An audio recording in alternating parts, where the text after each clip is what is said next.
তোমার কাছে চাই যে পানা আমরা প্রতিদিন,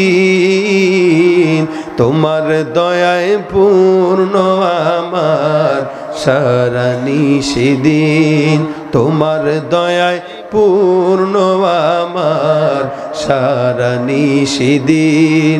আল্লাহ তুমি দয়ার সাগর, আল্লাহ তুমি দয়ার সাগর, রহমানুর রহিম, তোমার দয়ায় পূর্ণ আমার সারা নিশিদিন। কার দয়া?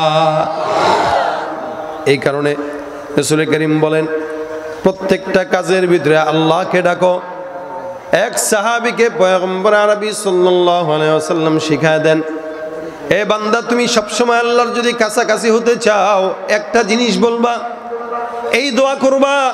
আল্লাহর হাবিব দোয়া শিখায় দেয়, আল্লাহুম্মা আইন্নি আলা যিকরিকা ওয়া শুকরিকা ওয়া হুসনি ইবাদাতিক।